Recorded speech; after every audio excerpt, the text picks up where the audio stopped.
Thank you, Mr. President.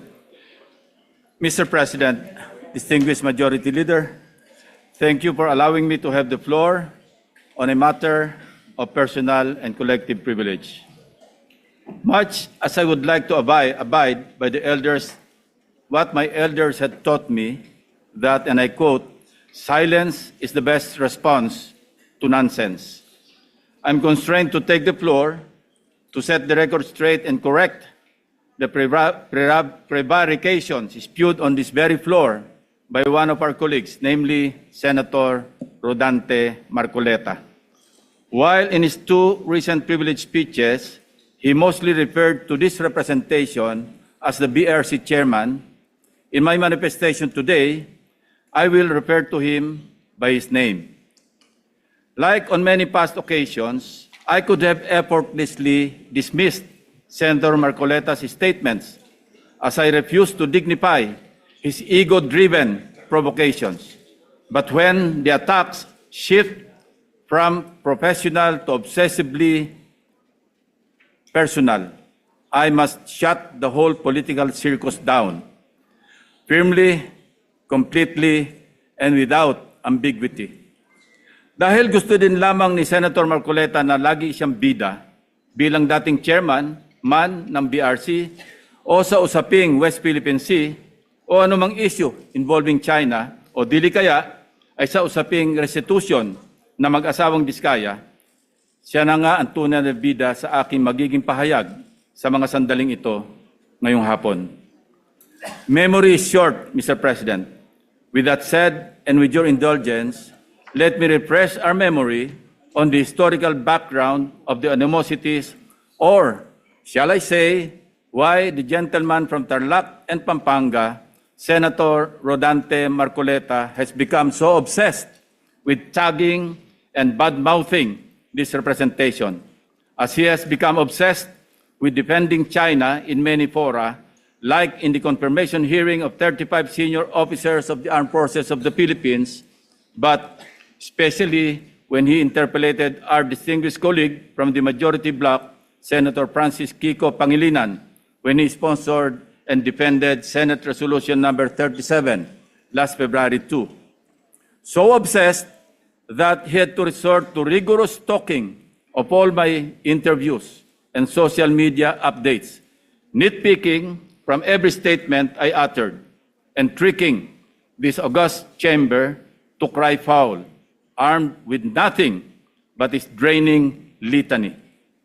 Since Senator Marcoleta apparently knows every word I say in my media interviews and every move I make in this chamber, napilitan akong balikan ang napakaraming pagkakataon na ako ay naging paksa ng kanyang mga personal na atake. Perhaps, Mr. President, it started when this representation inquired about Senator Marcoleta's hilaw interpretation of Senate rules relative to his motion to dismiss in the impeachment case against Vice President Sara Duterte last year.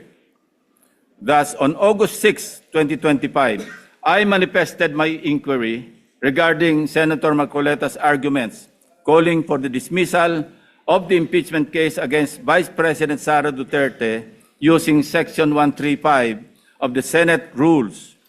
I highlighted that nowhere in our rules can we find a provision on a motion to dismiss, nor is there a suppletory application of the rules of court and other references like the Riddick's Manual, etc., to accommodate such a motion.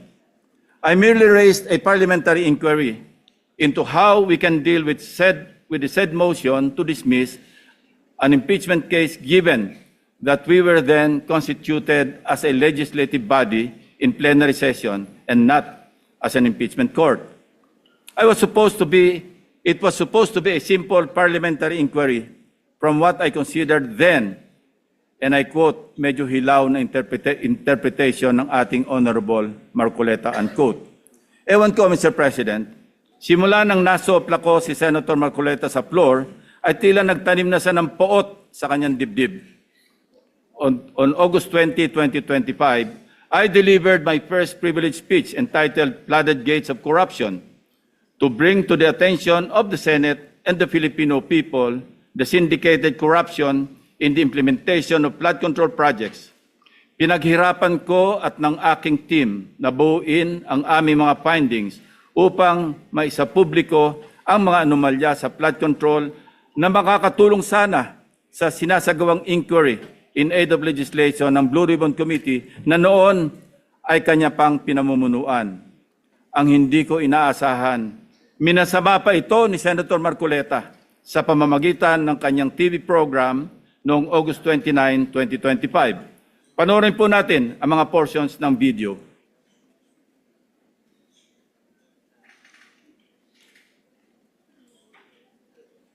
Ngayon, isang major committee yung Blue Ribbon, bawal na yung gagawa ka pa ng sarili mong pagpapahayag. Lalong-lalo na kung doon sa pagpapahayag mo, parang uulitin mo yung mga bagay na dapat sana doon na ihayag doon sa naunang pagtalakay. Parang may sarili kang expose, may sarili kang person. Oo, isang major committee, hindi dapat na ginawa pa yun. Kumbaga, kalabisan na yun. Sa tuntunin kasi, bawal na yun. Lalo na kung doon sa pagpapahayag mo, ay parang uulitin mo yung mga bagay na dapat sana ay doon na ihayag sa naunang pagtalakay. Hindi dapat ginawa pa yun. Kumbaga, kalabisan na yun.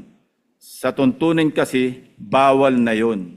Yan ang sinasabi ng isang taong nakasalamin sa hating gabi. Na yung nag-epal siguro, yun ang pasikat, di ba? Yan ang sinabi niya, Mr. President. Mr. President, tulad ng kanyang motion to dismiss, nag-imbento na naman ng hilaw na rule si Senator Marcoleta. Kahit pagbali-baligtarin natin ang rules of the Senate, walang nagbabawal sa kahit sinong senador na magpahayag sa pamamagitan ng privilege speech kahit tinatalakay na sa komite ang paksa tulad ng flood control. May natapakan po ba akong ego sa aking privilege speech na naglahad sa kauna-unahang pagkakataon ng mga konkretong ghost at substandard flood control projects? May nasagasaan po ba akong pride sa pagpapangalan sa mga sangkot sa anomalya na sina Bryce Hernandez, Henry Alcantara at iba pang personalidad sa kauna-unahang pagkakataon? If yes, I refuse to apologize and feed on Senator Marcoleta's ego and pride. On September 9 last year, after the leadership change and subsequent reorganization of Senate committees, including the Blue Ribbon Committee with me as its chairman, hindi na lalo nakamove on si Senator Marcoleta. I was met with a barrage of undue criticisms by the former chairman, Senator Marcoleta. Much of it characterized by a profound lack of respect for both this representation and the Blue Ribbon Committee. During the 23 September 2025 public hearing of the Blue Ribbon Committee, Senator Marcoleta disrupted the proceedings when he raised what he called a prejudicial question on my impartiality as the chairman, following a media interview where I simply answered a question about which among the source persons, in my opinion, between his favorite Diskaya couple and Bryce Hernandez of the famed BGC Boys appeared more credible. Siguro, nakakalimutan na ni Senator Marcoleta ang cases assigned for reading nung nasa law school pa siya. The Supreme Court in the case of Berbari versus Honorable Pedro Concepcion, GR number 16189, February 26, 1920, the court explained that, and I quote, prejudicial question is understood in law to be that which must precede the criminal action, that which requires a decision before a final judgment is rendered in the principal action with which said question is closely connected. Not all previous questions are prejudicial, although all prejudicial questions are necessarily previous. Hindi ko na nga siya pinatulan sa issue na yon para hindi ma-disrupt ang pagdinig kahit mali-mali dahil sa pagsasaalang-alang sa kanya bilang isang abogado na dapat ay alam niyang applicable lamang ang prejudicial question sa mga criminal cases. Well, dapat. He exposed his ignorance as a member of the bar, particularly on the revised rules on criminal procedure, even as he invoked the issue of impartiality at the top of his voice and out of order and decorum, continuously interrupting the chairman and everybody else, while shamelessly appearing to act as counsel for the Diskaya couple, without even disclosing before the committee members that one of his family members was an independent director of insurance companies that provided bonds for contractors owned by the 207 billion peso flood control contractors, Curly and Sara Diskaya. Being a non-lawyer, Mr. President, I hate lecturing a lawyer, no matter how low he ranks among his fellow members of the bar, if I may borrow the words of former senior Associate Justice, Supreme Court Associate Justice Antonio Carpio. Since he is now asking for it, I also thought, as lawmakers, we may as well be educated in this regard. So let me state for the record the following. Under Rule 111, Prosecution of Civil Action, Section 7 of the Revised Rules on Criminal Procedure, the elements of a prejudicial question are, A, the previously instituted civil action involved an issue similar or intimately related to the issue raised in the subsequent criminal action, and B, the resolution of such issue determines whether or not the criminal action may proceed. Kung may napansin ang mga manonood, ito ang naging asal ni Senator Marcoleta, which begged the question, why is Senator Marcoleta so protective of the Diskayas? This inquiry remains valid and grounded, and I can show you from the many, many occasions he stood for in support of the Diskayas. Let us watch.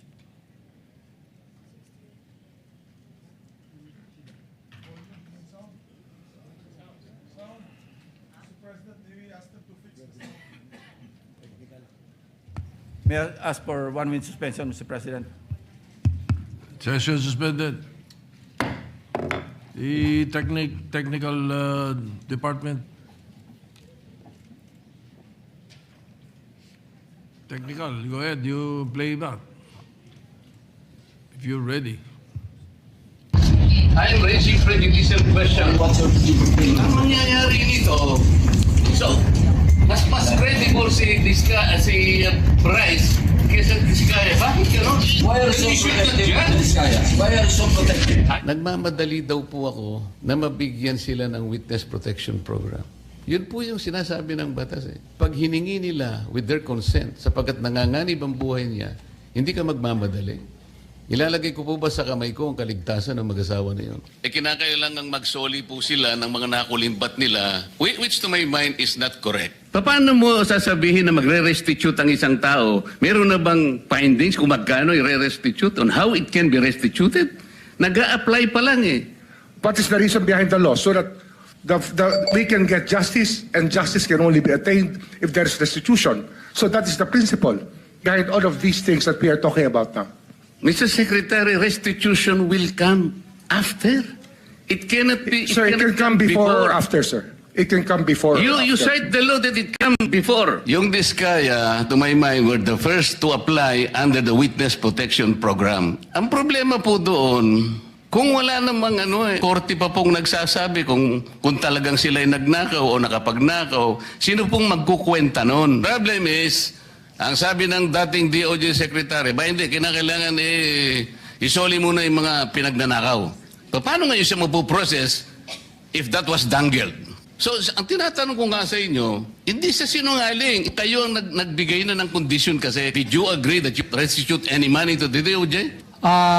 Wala po kang maibibigay po. At saka... Yun na nga, because wala kang maibigay, hindi kanya ipoprocess under the Witness Protection Program. Is that not correct? So pinipili nyo yung gusto nyo i-process. Ngayon, kung ayaw ninyong bigyan sila ng protection under that law, kaya siguro umayaw na sila sa ICI. Mr. President, it is also coincidental that multiple news outlets revealed a damning link between Senator Marcoleta and the Diskayas. In one news story, a relative of Senator Marcoleta was said to hold a directorship at Stronghold Incorporated and Milestone Guarantee insurance companies that provided bonds for contractors owned by the flood control king and queen, Curly and Sara Diskaya, at the center of a multi-billion peso flood control corruption scandal, raising conflict of interest questions in a high-profile Senate probe. Hindi pa po dito nagtatapos ang pagbibida ni Senator Marcoleta. Noong September 25, 2025, nagpresenta si Senator Marcoleta ng surprise witness sa katauhan ni Mr. Orly Gutesa. As chairman, I did not raise any objection to members like him introducing surprise witnesses during the proceedings at that time, as long as it can help in unearthing the truth behind the flood control mess, including and most importantly, exposing the masterminds if evidence warrants. Gayunpaman, hindi pa man tapos ang araw, pumalag na sa media ang sinasabing nakapirma sa notary public na si Attorney Pechi Espera. Nakalaunan ay naging kasalanan ko pa din sa paningin ni Senator Marcoleta. Hindi po ang Senado ang nag-iimbestiga at nagbigay ng hatol na forged ang notaryo ni Gutesa. Mismong ang Branch 18 ng Regional Trial Court ng Manila ang nag-imbestiga. Independent yon sa Senado. Sa halip na tanggapin, galit pa sa resulta ng kaso dahil hindi naaayon sa gusto niyang kalalabasan ng imbestigasyon. Asal bida talaga. Ang matindi pa, nanakot pa na magsasampa ng kaso laban sa judge at abogado. Again, style bida. Pa-victim effect pa po masyado na parang bida sa pelikula. Mr. President, ang kwento pa, ako daw ang nagpapahiwatig na tinuturuan o kinocoach niya si Gutesa sa bahaging ito ng pagdinig. Mr. President, sa obserbasyon ng napakaraming nanonood, tila baga tinuturuan niya kung anong pahina. Page 20 nga daw ang basahin. Sa kamalasan niya, nagkataon na putol pala ang kopya ng affidavit ni Gutesa. Kung todo, tinayuan pa niya para ibigay ang kanyang kopya na parang bida sa eksena. Nakakalimutan yata ni Senator Marcoleta na naka-live TV coverage ang pagdinig, kaya walang pakundangan at walang kahihiyan sa inasal niya. Kaya nga kitang-kita, pati si Henry Alcantara tawang-tawa. Nakalimot din sandali na hindi pa siya state witness nung nag-testify si Gutesa. Let us watch the actual video dahil baka sabihin na naman niya nag-splice kami ng video. Let's watch. Nasabing basura, ito, Merong napuputol sa binabasa mo eh. Huwag kang magmadali. Huwag kang magmadali. naputol na, Ulitin mo yung paragraph 20. wala na akong, hindi ko makita na putol na siya.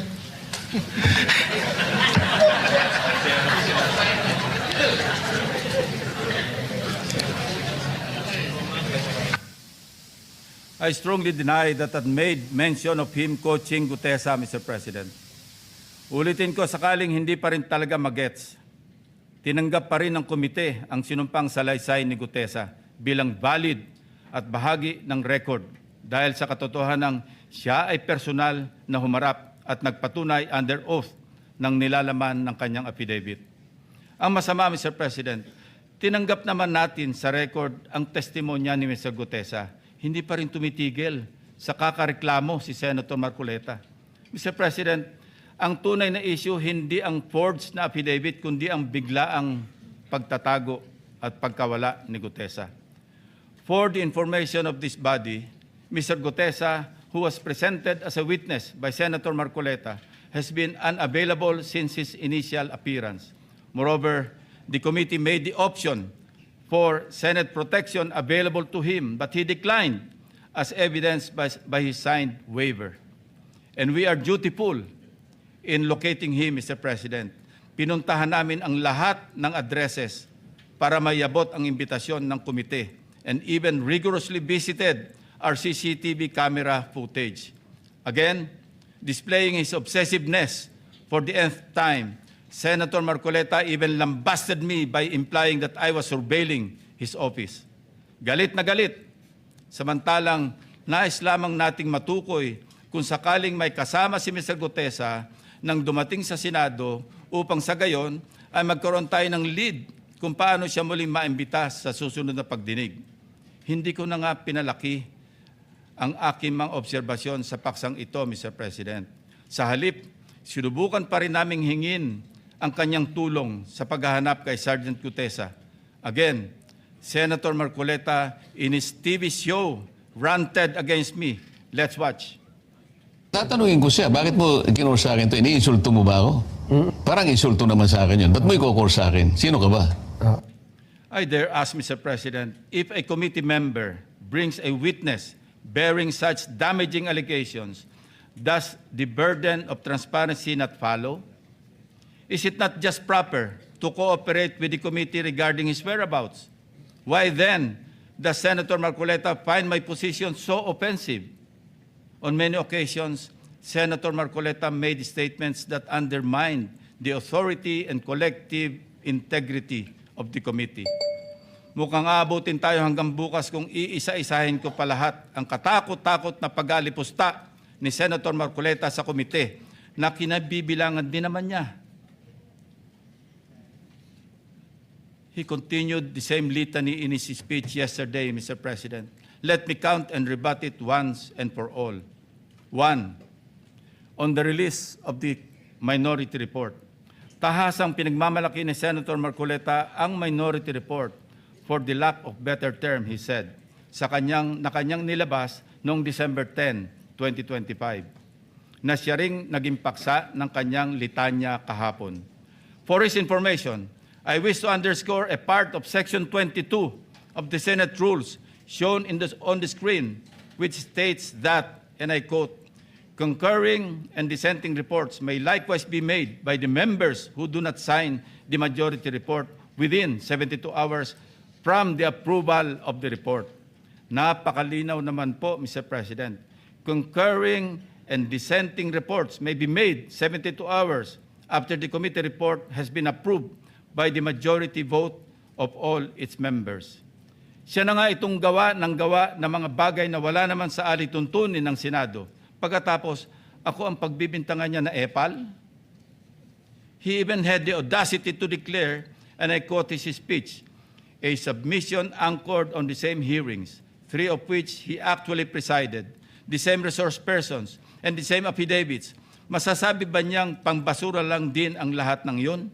At this point, Senator Marcoleta must know that rhetorical fallacies do not amuse me, Mr. President. If the release of this so-called minority report and its contents did not amount to a direct affront to the chairman and to the committee as a collegial body, then I'm not sure what is. May I also emphasize, Mr. President, that this same report brazenly stated that, and I quote, the BRC, Blue Ribbon Committee, cannot and should no longer compete with the National Prosecution Services and eventually the judiciary in finally disposing of these cases, unquote. Clearly implying that the committee must conclude its proceedings. Mr. President, sino ba siya para pangunahan ang chairman at ang mayorya na miyembro ng committee?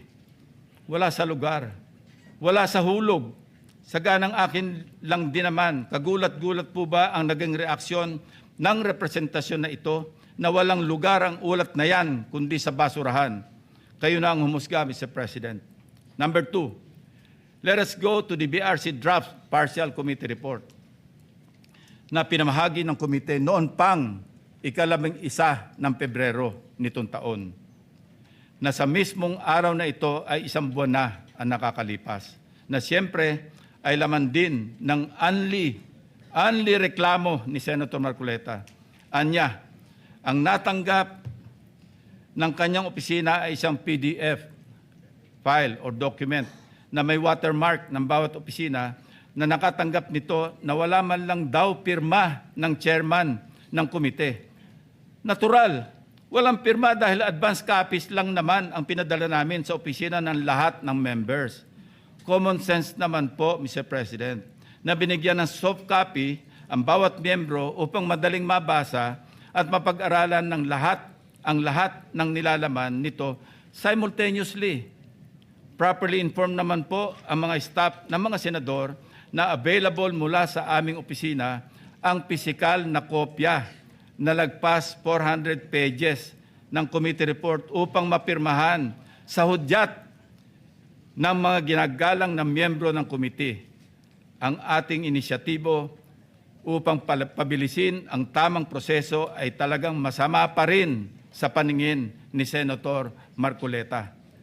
Tulad ng ginagawa din naman ng ibang miyembro ng komite, panay din ang follow-up namin sa kanyang opisina na kung nais na ba niyang pumirma sa printed copy ng report. Kahit ay dissent remark ay wala siyang ginawa. Bakit ngayon ay maghahanap siya ng Blue Ribbon Committee report na nakatenga sa kanyang opisina nung 1 buwan pa? Incidentally, as of yesterday, only Senator Bam Aquino has affixed his signature on the partial committee report. It goes without saying that I respect each and every member's decision when they will sign the report, if at all. What I despise is Senator Marcoleta's audacity to lie about his inability to sign the same by citing an untruthful reason for not signing, Mr. President. Number 3, pinipilit niya rin na ilabas ko ang listahan ng 67 contractors. He said in his speech, and I quote, in his press release dated August 10, 2025, posted on the Senate website, the BRC chairman disclosed that House members called him and that he had a list of 67 congressmen who are contractors. Yet, he did not summon them to any BRC hearing. Why did he not name them to be fair to the rest of the members of the House of Representatives? Ito po ang tunay na splice, Mr. President. Kung babasahin lang po ni Ginoong Marcoleta ang susunod na sentence, malinaw na malinaw po ito. And I'd like to paraphrase. Lacson clarified that he merely asked a congressman friend from the lower house and that, again I quote, I chuckled and said, I don't have a list. Ulitin ko po, noon at hanggang ngayon, kahit ipagpilitan at isplice ng kung sino, wala akong listahan at wala akong sinasabing may hawak akong listahan ng mga tinuguroang contractors. Wala akong pangalan. Alam mo yung 67 na contractors na naging congressmen or yung congressmen contractors, nakuha ko yan sa isang member ng House noong kasisimula pa lamang ng 19th Congress, 2022. Number 4, madiin din po ang pag-question ni Senator Marcoleta sa interparliamentary courtesy. He said, and I quote, this doctrine, Mr. President, which is not even part of our rules, is not absolute. And then he added, if anything, those who occupy the highest offices in the government must be the first to answer, not the last to be asked, unquote. Senator Marcoleta even mentioned, again, and I quote, the members of Congress have no immunity from investigation, subpoena, or public scrutiny, unquote. Mr. President, hypothetically, if the House of Representatives initiates an investigation on Senator Marcoleta's statements of contributions and expenditures, or SOSE, over an alleged discrepancy, would the Honorable Senator stand by his position to disregard interparliamentary courtesy? If his former colleagues were to issue a subpoena, a show cause order, or even a warrant of arrest, would he still argue about the relevance of interparliamentary courtesy? Ito po ang tunay na hypothetical question, Mr. President. Lest we forget, 2 taon pa lamang ang nakakalipas, siya mismo ang nagsisisigaw sa House of Representatives at nag-motion na i-terminate ang budget deliberations para bigyan ng parliamentary courtesy ang Office of the Vice President. In his words, Mr. President, Parliamentary procedures, Madam Chair, grow from or are enriched by traditions, experiences, and precedents. You may not like the person, you may not like her presence here, but you have to respect the office of the Vice President. That is all. Because that is guided by the tradition.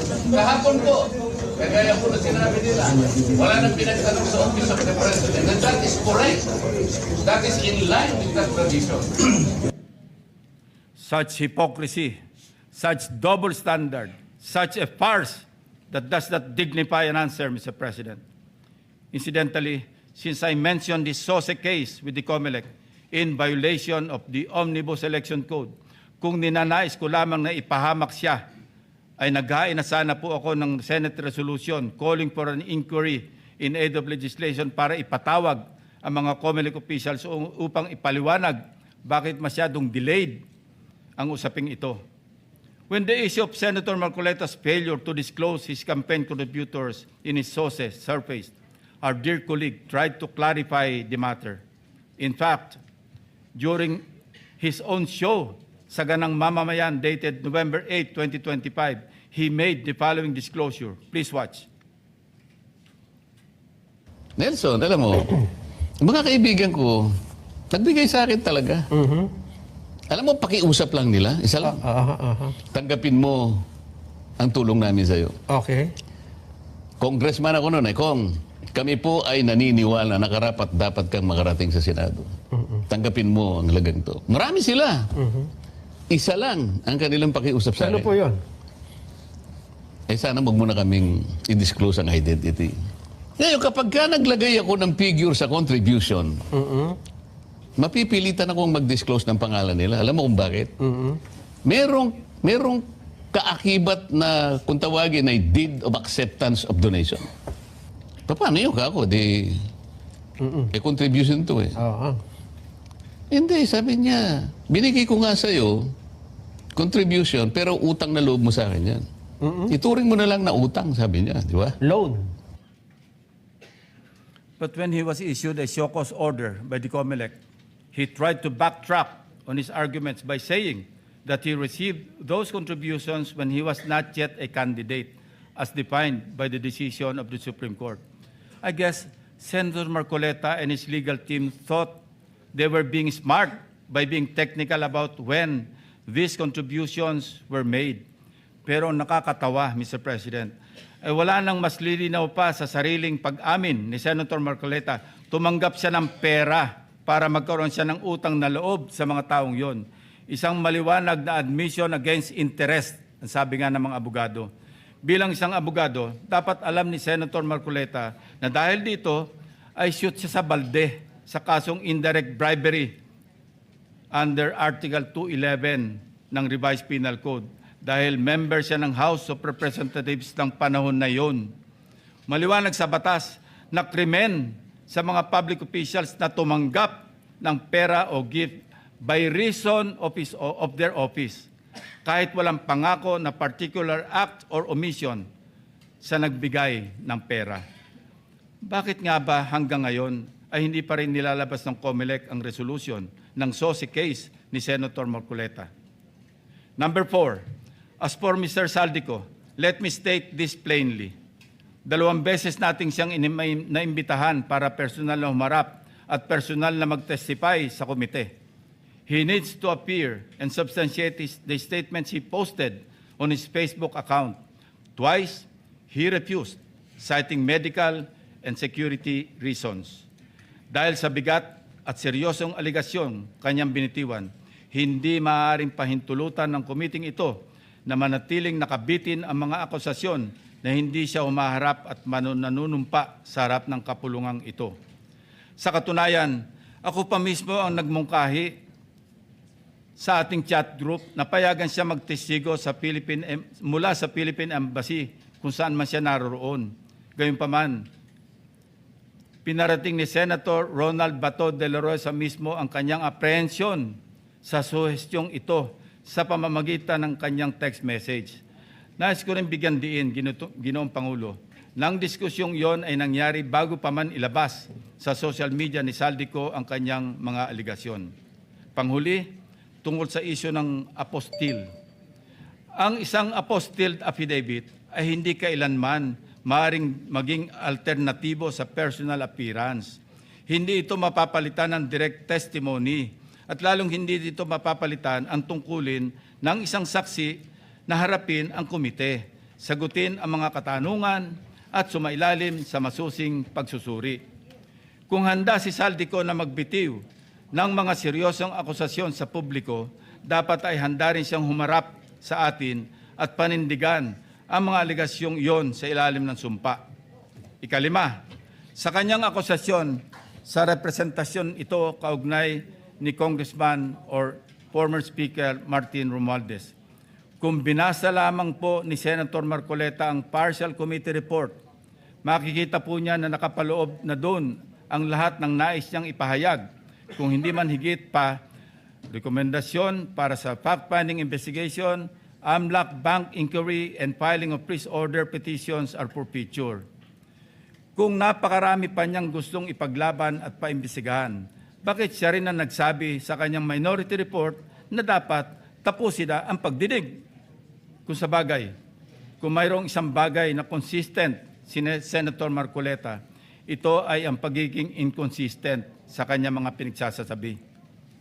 As to the other witnesses allegedly not invited by the committee, it bears stressing that the committee has not terminated its hearings, contrary to the suggestion in the so-called minority report.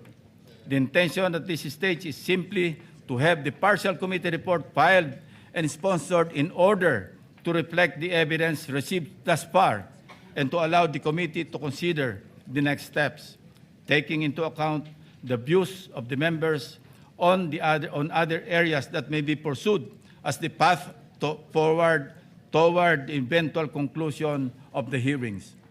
As to the other matters raised under the rules of the Blue Ribbon, the chairman serves as the chief executive officer of the committee and, as such, exercises broad discretion over matters pending before it, including the invitation of witnesses. Members may suggest witnesses or move for the invitation during a hearing, and if such motion is approved by the members of the committee, the same will, of course, be respected by the chair.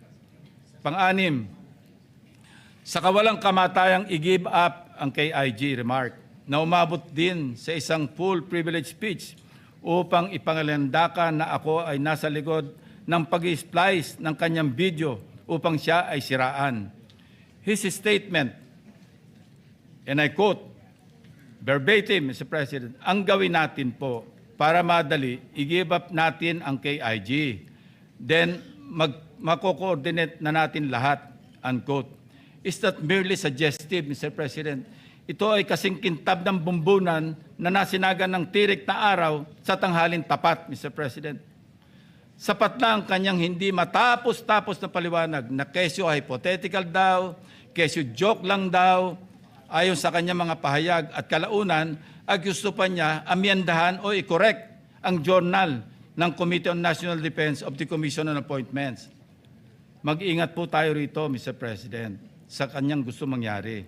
Your Honor, being the chairman of the Commission on Appointments, and some of us here as members, we must study diligently the legal implications of Senator Marcoleta's motion now pending before the Commission on Appointments. Anyway, going back to his, i-give up natin yung KIG statement na in-splice ko daw, na marin kong pinabubulaanan. Ang masasabi ko bilang analogy sa kanyang sitwasyon ay ganito. When one looks the same as when he does before going to bed at night, how can there be splicing?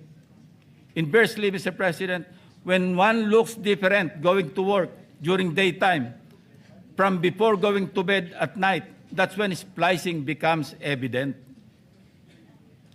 Matanong ko lang po, sino ngayon ang magaling mag-splice, Mr. President? Hindi ko kasalanan ng mga salitang nagmula sa sarili niyang bibig. May tawag nga dito ang mga Gen Z, classic case of gaslighting. Number 7, sangkatutak na ang mga pahayag ni Senator Marcoleta na napakalinaw na hindi pumapabor sa ating pambansang interes.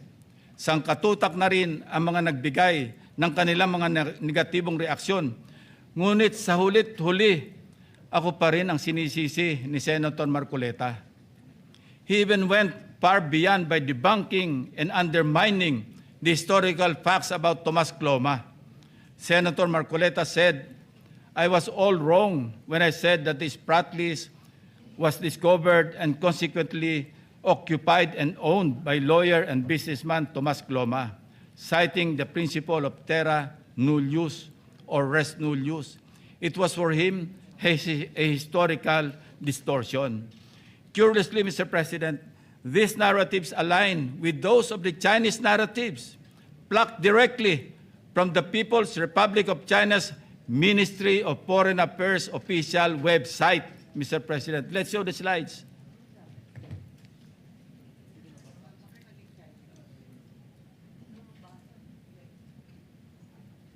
Ayan po, kita-kita natin kung anong sinabi ng website ng Ministry of Foreign Affairs ng People's Republic of China. Yan din ang kanya sinasabi. Now, Senator Marcoleta speaks of a pattern that he himself built in his head to discredit this representation. But if we backtrack the events that transpired in the past several months, one thing is crystal clear. When cornered by the fault of his own doing, he employs a diversionary maneuver, pathetically stretching the conversation, no matter how illogical, until people get drained and tired. Just as a squid squirts ink to darken the water and blind everyone around while it swims away, a person may throw out irrelevant issues, fake scandals, or emotional outbursts to distract the public from the actual evidence or the main point of an investigation. After all is said and done, I am tempted to ask these questions, Mr. President. On the West Philippine Sea, which side of the South China Sea is Senator Marcoleta on?